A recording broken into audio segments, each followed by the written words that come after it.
This is Money Moves on VSiN, the sports betting network.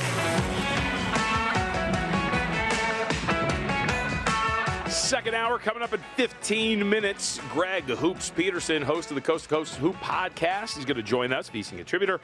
Take a look at what happened over the weekend in college basketball and look ahead. Had some interesting results, but more importantly, this is pretty much the time when college hoops takes a little bit of the stage away from the National Football League as we are down, of course, to the Final 14 in the National Football League. But before we get to college basketball, the NFL regular season is in the books.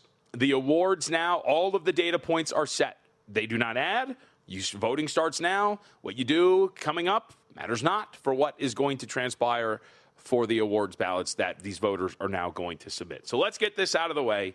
Yesterday, a ridiculous affair, and I mentioned this to Chris Massero, who has a very strong feeling about Drake May to win this award for MVP.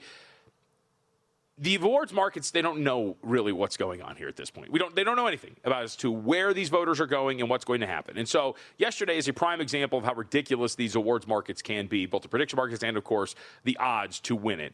Yesterday, when you go into Sunday with the belief, if the betting market is accurate, which, again, I don't want to hear this. Nobody should point to the betting market as evidence to their case that a guy is going to win an award. It has no clue. Nothing transpired yesterday that would cause Drake May to go from a heavy odds-on favorite to an underdog in this race to win MVP. Nothing at all that transpired. So I'm kind of done with the MVP. And mercifully, I'm ready for this to be over. And yesterday, after Stafford's performance, sure, was there some running up of the score to try to get him numbers? Yes, that's exactly what Drake May and the Patriots did against the Jets. And, of course, the politicking began as well. Here's Sean McVay after the game talk about his guy, Matt Stafford. And to answer your question, Sarah, yes, I think Matthew's the MVP of the league. He played that way. Wouldn't want anybody else leading the way. Got a lot of respect for a bunch of people in this league, but there's nobody I'd rather have being the quarterback of the LA Rams than Matthew Stafford. His play speaks for itself. It does. We'll see if he wins. I'm kind of tired of talking about this. So let's move on. Let's hit some of these awards now. When you look at the status of these awards in terms of odds-on favorites. So you have Matthew Stafford to win MVP, minus 180 favorite.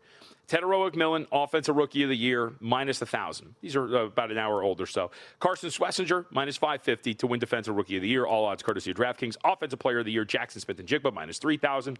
Myles Garrett, minus 20,000 to win Defensive Player of the Year. Coach of the Year, Mike Vrabel at about minus 400. And Comeback Player of the Year, Christian McCaffrey at minus 700. So I think where you start, because this is my question, which of these awards favorites is the weakest? You could go by pure odds, and you could just say it's Mike Vrabel at minus 400 because that is the dude who has the least amount of probability to win his respective award. I don't really think that's the case. Again, I don't believe that these awards markets are entirely accurate. I would agree with guys like Massero who believe that Vrabel's going to win this. I do think that a lot of voters are going to look at Vrabel, the preseason expectations. Again, a lot of us in betting circles think that what we view as preseason expectations are the truth. I'll steal a line from Gil Alexander, which is, we are too close to the sun. So we believe that the preseason expectations are the win total. And then thus that belief is expanded out to everybody who's deciding this award. I don't think that's the case. I think a lot of people are going to look at the Patriots from last year and then the Patriots from this year and look at Mike Vrabel and say, hey, he should probably win this award. So I think that you could make the argument Vrabel, even at minus 400, maybe should be a little bit higher. Again, trying to get into the minds of some of these voters and the simple aspect with which they operate. I think the most interesting one is the award markets for the two rookie categories. Offensive Rookie of the Year, let's start here. Tedero McMillan at minus 1,000. What I don't understand are twofold. First off, I don't understand the number. I think Tedero McMillan has had a very strong year for a rookie. I don't understand why people believe he is just going to win this outside of just looking at these odds and saying, yeah, of course, he's got to be it. We run with the premise, again, that these are accurate, which I don't think is the case. And what I think is most interesting about this is, first off, similar to the dynamic of Matthew Stafford versus Drake May, I don't know why you watched yesterday and thought, you know what, Tyler Shuck, who was maybe going to be the favorite to win this thing, now all of a sudden you're 15-1. And Jackson Dart, you have better odds to win this thing all of a sudden. When Jackson Dart heading into the game yesterday still had better numbers than Tyler Shuck, mostly because he played more games, but in terms of total touchdowns and yards. So I thought it was interesting to compare here for the two. I do think the market does have this right. Dart, I think, has a better shot to win this than Shuck. I think he's had a better chance to win Offensive Rookie of the Year this entire time. If you look at the passing yards, Shuck does have the advantage in fewer games at 2,300 to about 2,384 to 2,272 in terms of total passing yards. But passing touchdowns, Dart has the edge, 15 to 10. Fewer interceptions, 5 to 6. The edge goes to Dart. Tyler Shuck has a higher completion percentage, but if you look at rushing yards and rushing touchdowns, there's no comparison. Dart gets it done. His last performance, one of the better ones, as we looked at yesterday against the Dallas Cowboys. And I think bigger picture, as we kind of linger on Dart here, I do think that Dart is still live. We didn't have time to bring this up with Stormy. She's got this 21-1 ticket on him to an Offensive Rookie of the Year. And it's just as simple as, again, I think voters are pretty simple-minded when it comes to some of these things. There are some voters who are going to look at expected points added and completion percentage over expected composite. There's going to be a lot of those voters. But there's also going to be a lot of voters who are going to look at the quarterback for the New York Giants who had, in totality, 24 touchdowns and 5 interceptions and say, you know what? I think that guy should win the award. And Teneroa McMillan, with a strong year for a team that had a losing record, yeah, I mean, there's probably something there for him after a very strong campaign in which for the Carolina Panthers, he had 70 receptions, just over 1,000 yards, and 7 touchdowns. But I don't think that he has had this campaign to the point where he should be laying this price. He ends the year on a strong note in a primetime spot with a really big game in a must-win scenario that they end up losing. He's not going to get dinged for losing the game. But if you take the entirety of his work, I don't think he has this massive edge over these guys that we're talking about. And by the way, again, to the point of these awards odds, Travion Henderson, I mean, I guess after yesterday, you're back up to 9-1. But you are just throwing darts at a board when you're trying to keep these odds up during these games and guessing as to what's going to happen with them. So all in all, as you look at this awards market, I do think McMillan's pretty weak at minus 1,000, and I think that even now at 9-1 would be worth adding Jackson Dart here to win this award. The other one that I think is going to be really interesting is Defensive Rookie of the Year. Now, obviously, the 2 Rookie of the Year markets are, I think, the ones that are more malleable. They're more volatile. It is hard to evaluate rookies in general. I think when you talk about these awards, we know that there is no tie to performance in that winning doesn't really matter as much. Defensive Player of the Year, I think, is the same thing. Schlesinger becomes an interesting case because if you go back to Christmas Eve when Pelissero releases the report that he talked to GMs and executives, in that poll that he had, Schlesinger swept. He had every first-place vote. James Pierce Jr. behind him, of course. Pierce Jr. plays yesterday, and Carson Schlesinger does not. So that might be something that, again, dings him when you're talking about evaluating what's happening, just having one fewer data point. And James Pierce Jr. ends the year pretty strong against the New Orleans Saints. Has 3 total tackles, 2 of them solo, ends up in the game with 2 sacks as well, 2 tackles for loss, has a really strong showing there. Has the sexy numbers, too. When you look at James Pierce Jr., sexy numbers, of course, being sacks, finishes with 10.5 on the year, no other big plays, did force a fumble and didn't pick anything off. Schlesinger is a tackle machine for a defense that has been playing very, very well throughout the entirety of the year. By PFF standards, he's the 4th highest graded defender in the NFL, rookie defender, I should say, Carson Schlesinger, that is. I still think he probably wins this award, but there's going to be a lot of voters who would look at Schlesinger and just see interior linebacker eating up tackles and look at 10.5 sacks for a rookie edge rusher like James Pierce Jr. and gravitate towards that. So I can understand this race where it's at right now. And Nick Emmanwori, as much as I think that he has been absolutely great for the Seattle Seahawks, I don't think there's any voter that is evaluating a box safety to the point where they understand his importance and the fact that he could win this thing. I don't think it's any slight on him. I just think it's a fact that voters who have these ballots can't do the due diligence to accurately evaluate these players. So they're just going to gravitate towards some of the simplest statistics and take a really big view of it as opposed to looking week to week. And I told this to Will Hill yesterday. I was on his Should Have Bet More podcast, part of the VSiN podcast family now. Go check that out wherever you get your podcasts. We view this, I think, as bettors week to week. Okay, this guy did this week. This guy did this week. I don't think that there's a single voter that goes out there and every single week has a giant whiteboard and has their guys ranked every single week, and after every single performance moves guys around on the whiteboard. That's not how this works.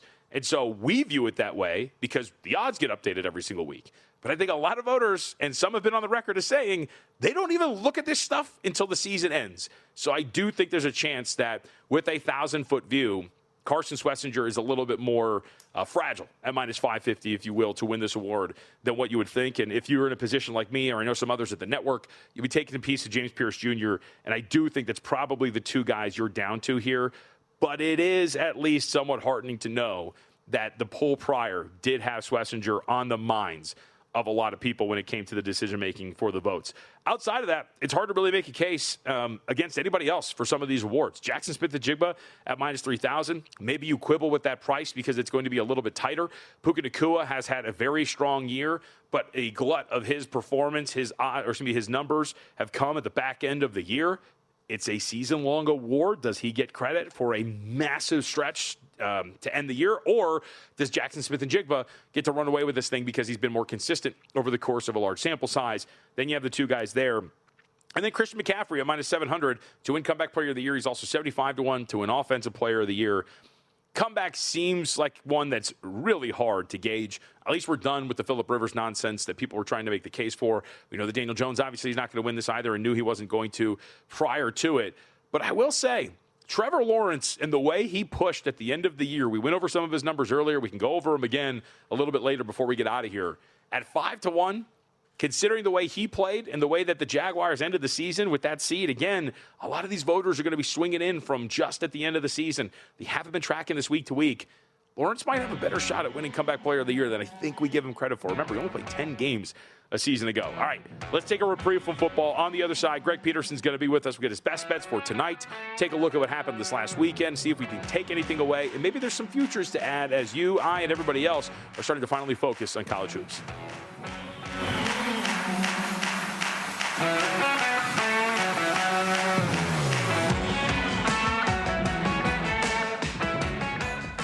So you're listening to this podcast because you want an edge. But what if I told you you're only halfway there? You've got the mindset. Now it's time to get the toolkit to match. Here's the thing. Pro bettors spend thousands on data and tools. But what they don't want you to know is that you can get the same edge for a fraction of the cost with VSiN Pro. VSiN Pro gives you access to expert picks, public betting data, prop projections, powerful tools, analytics, and more. Just tap the link in the description and see why thousands of bettors are already using VSiN Pro to cash more bets.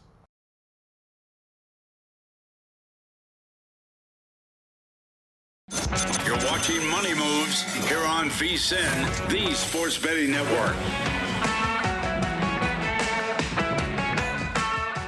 There's no better partner for football than the flavor you get from Omaha Steaks, the official sponsor of tailgating. And right now, when you spend $129, you can score 2 pounds of fully cooked chicken wings plus 50% off site-wide at omahasteaks.com/VSiN. Don't wait. Spend $129. Get 2 pounds of wings, 50% off site-wide on steaks and more. Half off. That's crazy. Go to omahasteaks.com/VSIN. That's omahasteaks.com/VSiN. Minimum purchase required. See site for details. Welcome back into Money Moves. Last 45 minutes, we've got a lot to jam into over the course of the next 3 segments. So let's get right to it and head out to the Progressive Guest Line. It was a busy weekend. We had a lot of football. The wild card weekend is set, but we had college basketball as well, and conference play is underway. In the early goings, we've had some big boys get pushed to the limit. No better person to break it down with than one Greg Peterson, who joins us on the Progressive Guest Line. Greg, we appreciate it. We'll get to some of your best bets, which, by the way, people can find in 2 spots, VSiN.com, and, of course, Coast to Coast Hoops podcast. But let's start with some of the big ranked teams that we saw in action over the weekend. Specifically, want to start the ACC. I don't know what we're seeing from Duke here. Maybe you can tell me a little bit more.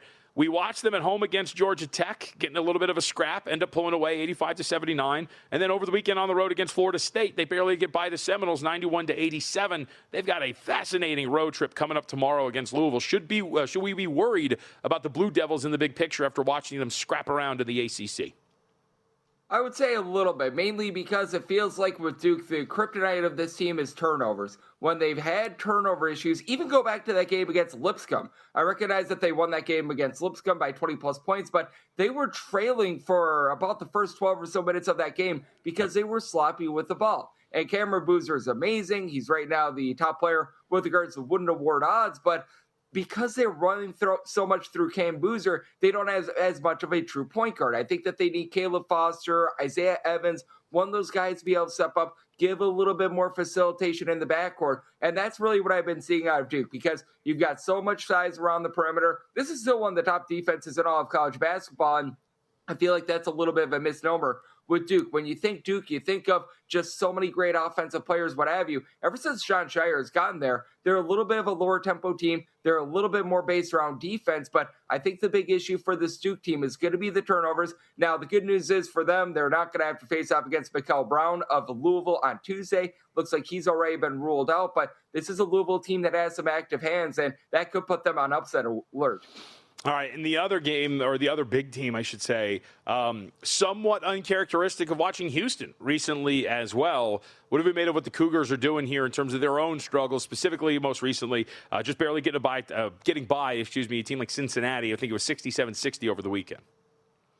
It feels like the depth down low hasn't been there with Houston the way that it has been in past years. Chris Seneca has been very good as a freshman, 7+ rebounds per game. You return Joseph Tugler, but the one thing that they did lose from the title team from a season ago is a lot of that forward depth, and we've been seeing that quite a bit. They've been pushed around a little bit more down low, and on top of that, Milo Zuzan, currently shooting less than 30% from three-point range this year. Now, he did have a nice game against Cincinnati, and that's an encouraging sign for Houston, because I do think that with Houston, even though they've had Kingston Flemings step up, become really that top scorer out there in the backcourt along with Emmanuel Sharp, you are going to need Milo Zuzan to do a little bit more of what he did a season ago. He's been a little bit silent. We'll see if that gets them going. But for Houston, it did feel like in that second half against Cincinnati, because they were trailing for quite a bit of that first half, it felt like they got back to their roots. Feels like Houston got away from what they were doing a little bit more. Getting Zuzan involved, being able to get back to playing super slow, super controlled, I think is going to be big for Houston, but I need to see it in their next game as well, because I've been a little bit disappointed by this team myself. I thought that they were going to be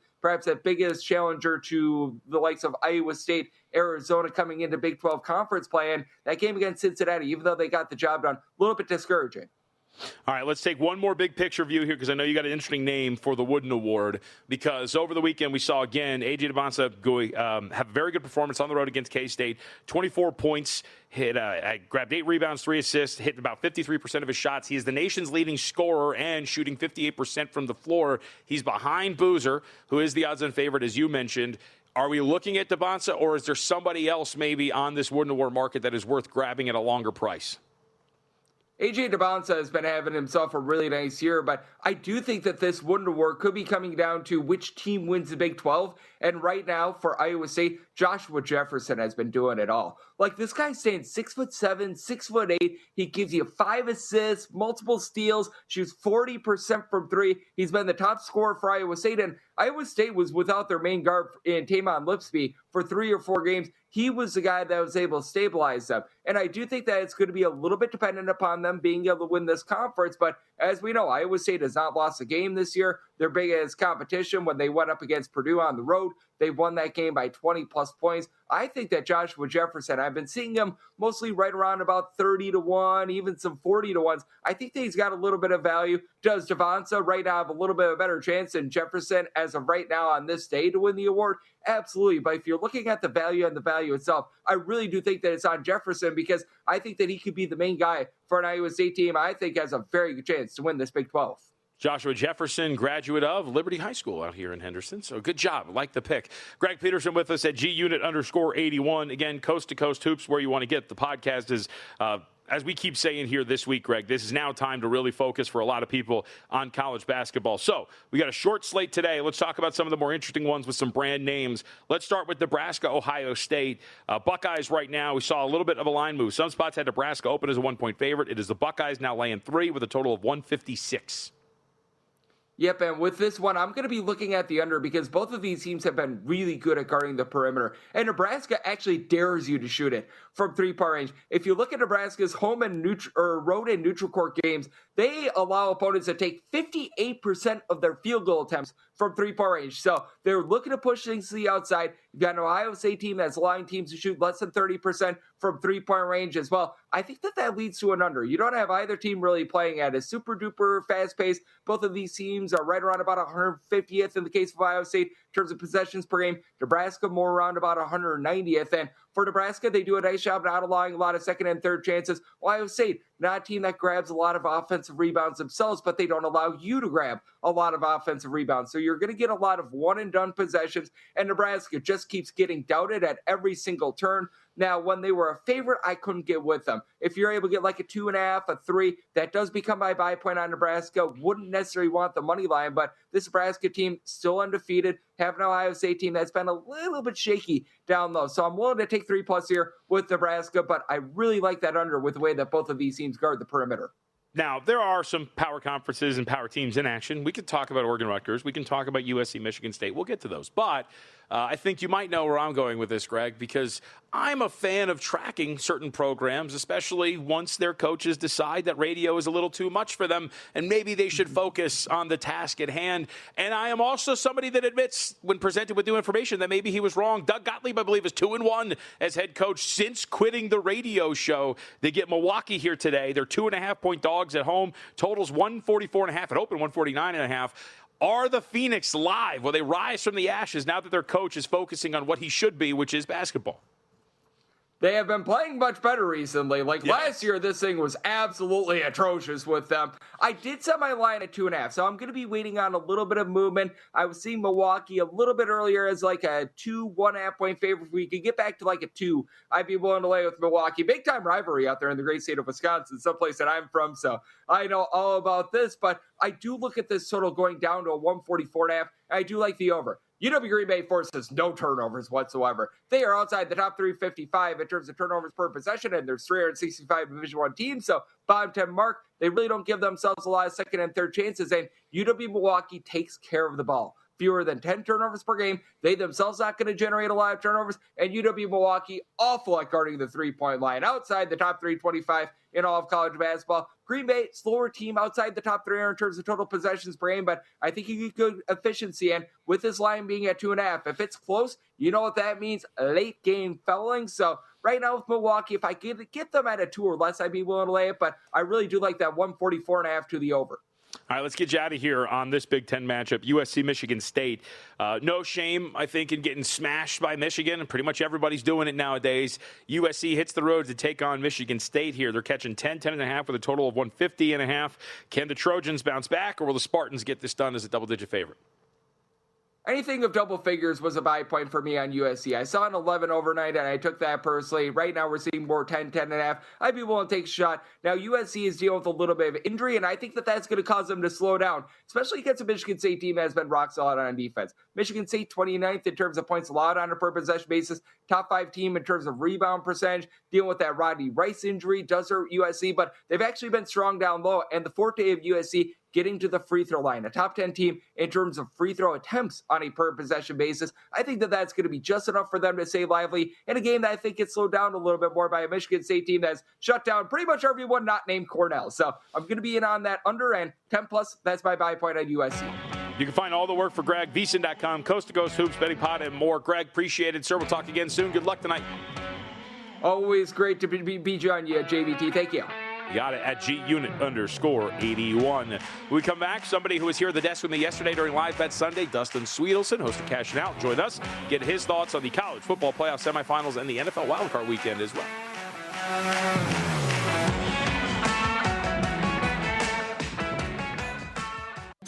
You're watching Money Moves here on VSiN, the Sports Betting Network. ProfitX, the #1 sports prediction market, has become the best future pricing you'll find on college football national championship and Super Bowl odds. With a huge holiday slate shaping playoff seeding, now's the perfect time to get in and take advantage of ProfitX 20% purchase match. Download ProfitX today and experience the future of winning. Use promo code VSiN, that's VSIN, to get started. Last 30 minutes, Jonathan Von Tobel. I am flying solo today, but if we could, I know we have Dustin Swedelson here. Dustin cashes a bet before we even get started. I texted Stormy Bonatoni. She was with us earlier, had some connectivity issues, so we had to put her on phone. And the board that we used with her photo had thrown me off a little bit because it just looked different. So I did send this picture to her, and I asked her, I said, why does this photo look so different? Why is this throwing me off?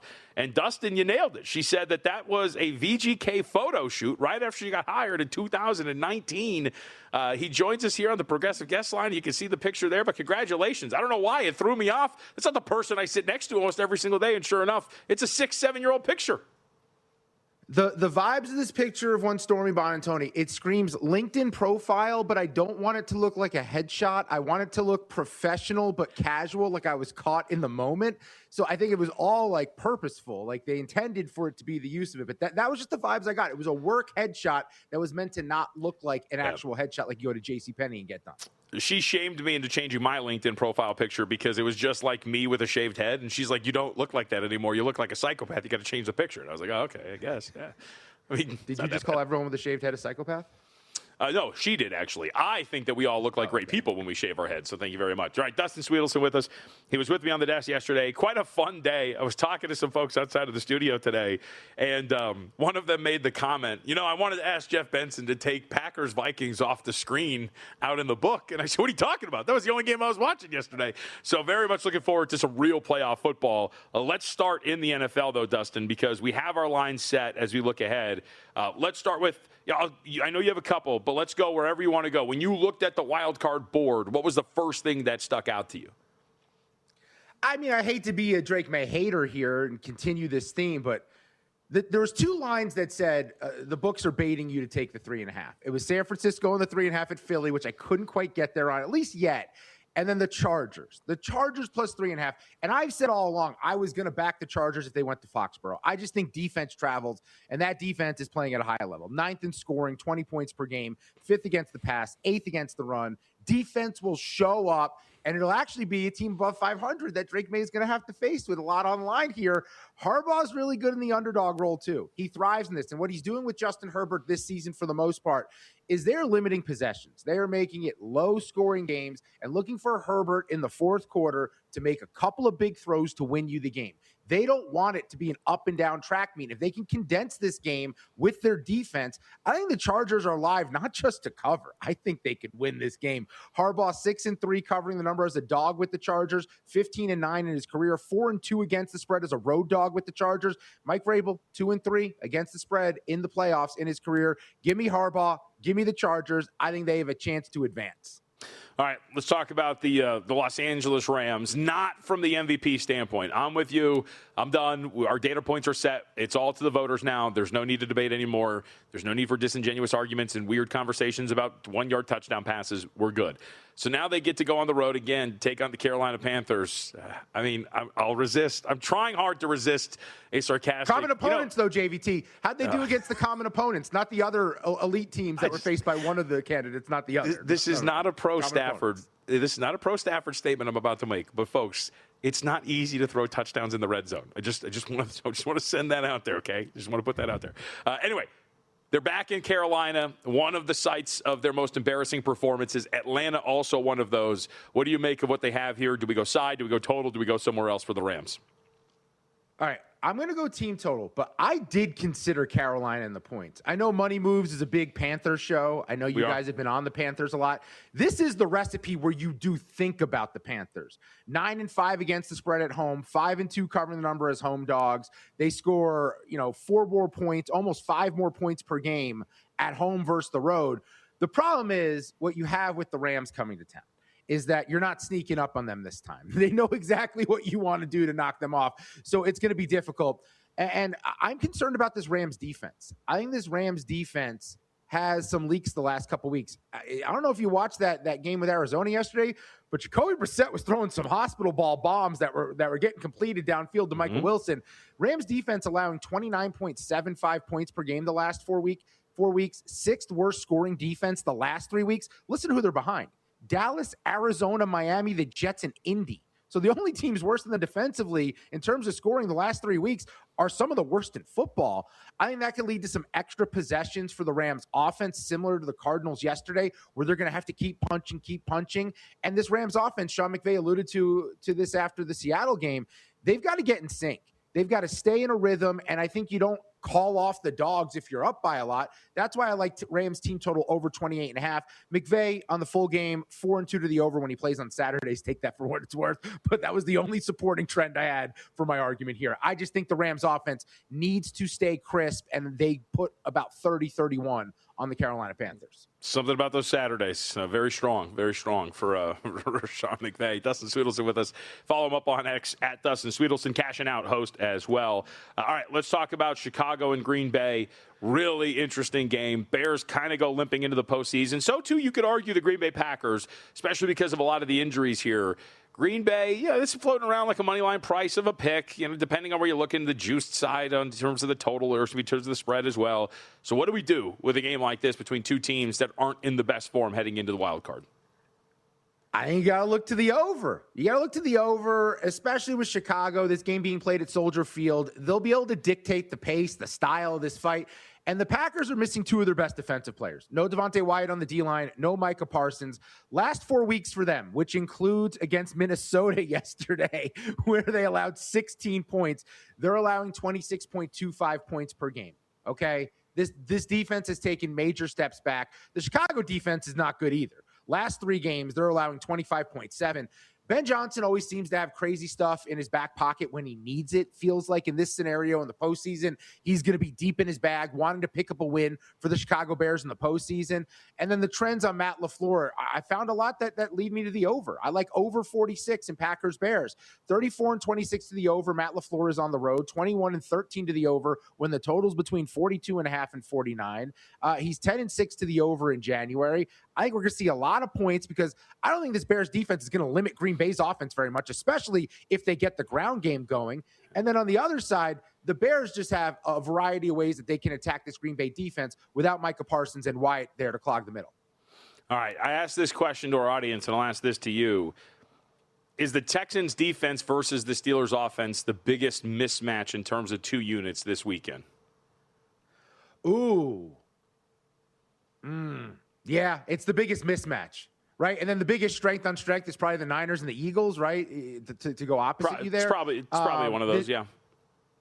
Yeah, but this is definitely the biggest, and that's why I like the under. I need someone to make me a case for how Pittsburgh moves the football here. And by the way, I am so happy that the Steelers put me out of my misery with my Baltimore Ravens 22-1 Super Bowl ticket. Like, you knew that thing wasn't going to happen, but they were going to toy with us a little if they made the playoffs.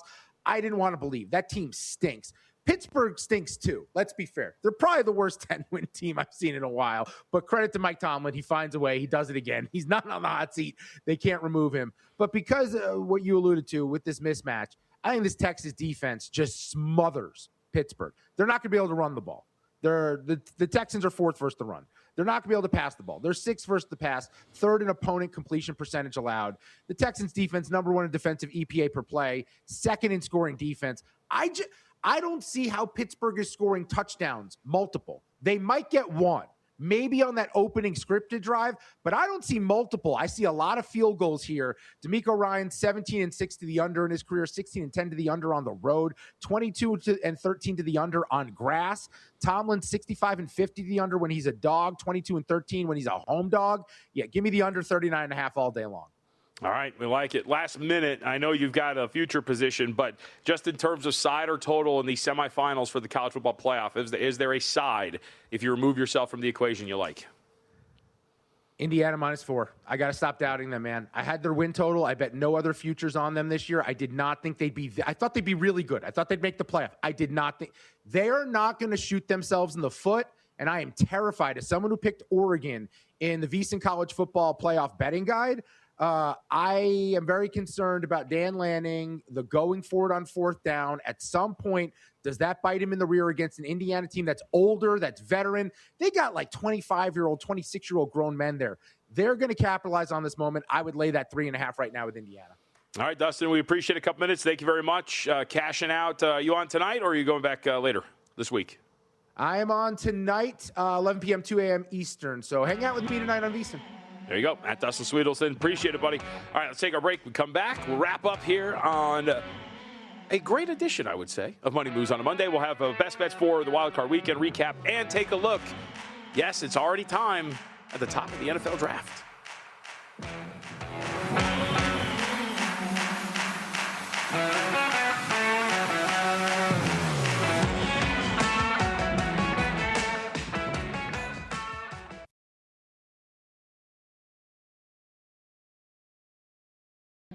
You're watching Money Moves here on VSiN, the Sports Betting Network.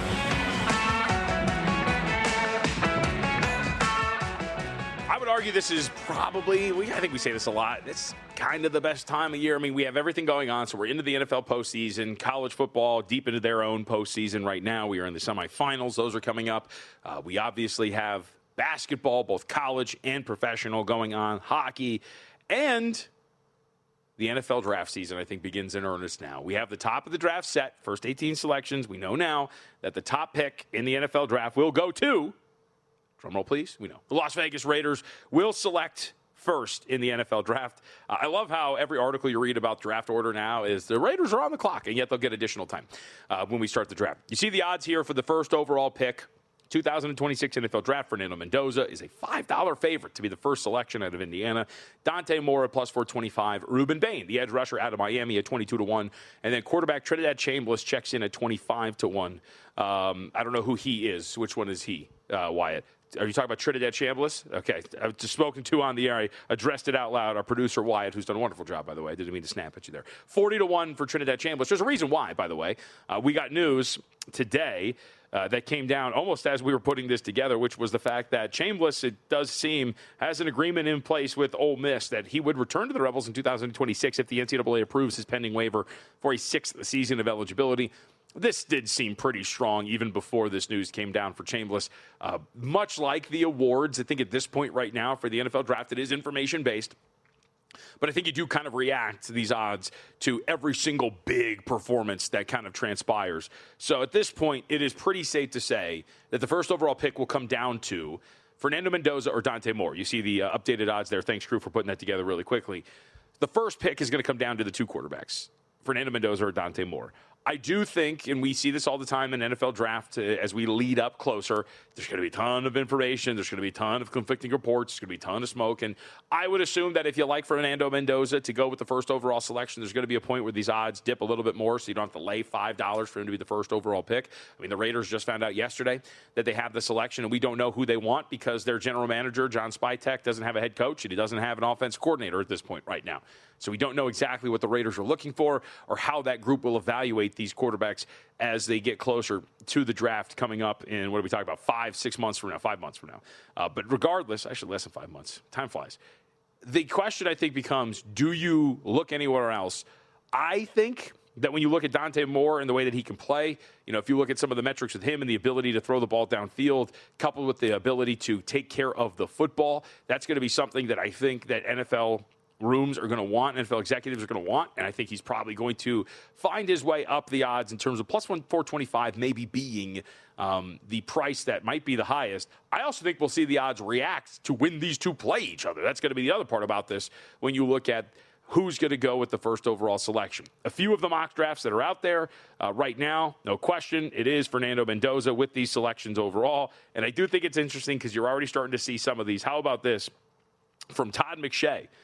Dante Moore's agents should call the Raiders to see if he can go number one. And if not, he should return to school rather than risk being drafted by the Jets.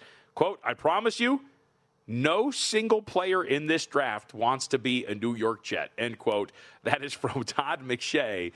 We'll see if that actually transpires. I think it's easy to say that now, but when you're talking about being drafted, it'll be interesting to see if that's going to be the case. And whether or not the Raiders, it's not unthinkable to believe that maybe the Raiders trade this pick, but I even think the Jets, who remember have 5 first-round picks over the next 2 drafts, could actually pass on a quarterback, and what that means for Dante Moore's status if we assume that these odds are true, that he's the second overall pick, where ultimately he could fall in this draft. I don't think it would be particularly far. Having said that, a team like Arizona, I think, would be more than willing to allow this to happen. Do the Jets just draft the best need possible outside of quarterback, the best player? Would it be Ruben Bain, who checks in right there at 22-1 to be the first overall pick? Could he be the second overall selection? And I think the other really interesting part about this draft, it is by and large, as we called it earlier in the program, a 2-quarterback draft.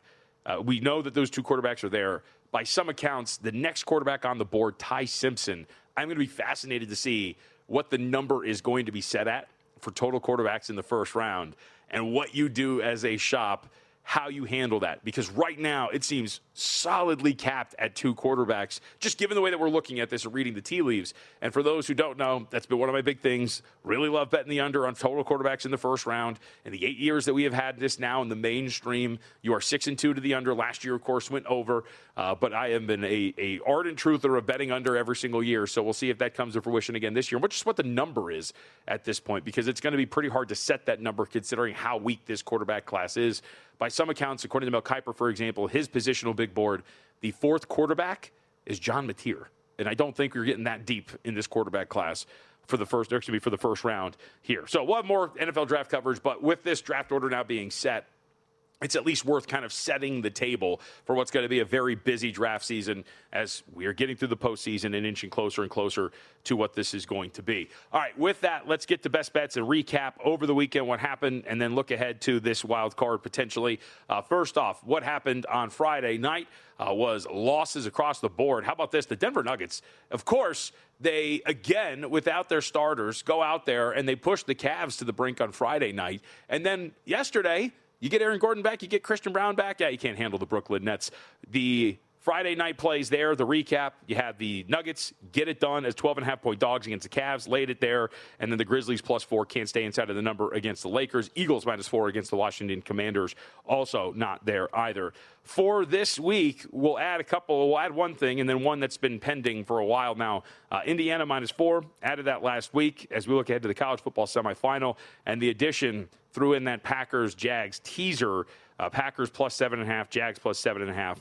I feel like that's pretty strong. Of the wild card sides, that was the first thing that stuck out. I am a little tentative. Again, it is not always the number one deal breaker when you talk about betting, obviously. It never really feels great, though, when you can't find conflicting sides on a single side, and that would be Jacksonville. I've talked to a lot of people that do think that Jacksonville is pretty live. I am one of those people that I thought this was going to be Jacksonville, like -1.5, and in fact it is not, and the Buffalo Bills are favored here in that spot against them. So we'll see if that ultimately flips. It's a 1.5-point spread. I don't think it would be the craziest thing in the world that we see Jacksonville go off as a 1.5-point underdog, or to be favored in this game. And I think they probably should be. To reiterate what this team has been able to do here, Trevor Lawrence has been playing some incredible football. And at the very least, I can trust that they're going to stay inside of this number of 7.5 on a teaser leg, I think. Since week 13, Lawrence has been your second best passer by PFF standards with a PFF passing grade of 91.9, 15 touchdowns to 1 interception, and a turnover-worthy play rate of under 1%. He's averaging 8.3 yards per attempt on an average depth of target of 10.5 yards downfield. If you want to go for some of your advanced metrics, 4th over that span in expected points added and completion percentage over expected composite. Jacksonville since week 13 as well. 5th in expected points added per play, 15th in success rate, so they can be a little reliant on some of those big plays, but do expect that this is a team that is good enough on offense, the way they've been playing, to stay inside of this number, go after a Bills defense, which has had its weaknesses, most of those coming on the ground. And the flip side of that, too, for Jacksonville, defensively, they have consistently been one of the better defenses in the NFL. This is a very, very good group. And so I think against Josh Allen, who maybe is going to be a little bit more healed up after taking a week off, you're at the very least, as part of a teaser leg, going to feel comfortable asking them to stay inside of 7.5. And the other side of this, teasing up the Green Bay Packers, look, the Chicago Bears do come into this somewhat limping when we're talking about their form as we go into the postseason. A really poor performance offensively against the Detroit Lions this last game in the it's a blowout for their defense, but the poor performance of them defensively against the 49ers. They, of course, lost that game to Green Bay, sandwiched in between a blowout, is what I meant to say, of the Browns, and then a wacky game against the Green Bay Packers in which they somehow get it done. Every metric that you have here paints the picture of an average to below average team that has played above its skis for Chicago. And even with the injuries along the defensive line, and we'll see, Jordan Love is gearing toward playing here for the Green Bay Packers, I would expect that Green Bay, again, you feel pretty comfortable getting them +7.5. And the question now becomes, do you improve home field? By how much in a postseason for these teams? And if that is the case, what is it? And are these teams to each other, where are they at from a power rating standpoint? I would argue that Green Bay still rates as the better team. The market is telling you they rate as a slightly better team. And I think Chicago, we might be seeing the timer expire here for the Bears as we enter the postseason. We'll talk a little bit more about the others. Again, I do think we have a what am I missing special in this matchup between the Steelers and the Texans. Again, yesterday, market says Ravens can go off as 4.5 point favorites on the road against the Pittsburgh Steelers. Today, just 3 for the Texans on the road against the Steelers. Some spots are 3.5, but juice to the dog side. Look, I don't like this Texans offense. I think that it has had a lot of issues. Having said that, I think they power rate better than a team like the Baltimore Ravens. And yet here they are with a number that's not close to what Baltimore was laying last night, and it got a win game for the AFC North. Does it for us. Storm will be back tomorrow. Got a lot of great guests on tap, including Anna Burke, the mid-major maestro, as we like to call him. Coming up next, Follow the Money. The guy's got a loaded show reacting to a massive final week in the regular season of the NFL, looking ahead to the postseason. Good luck on all your bets. See you tomorrow here on Money Moves.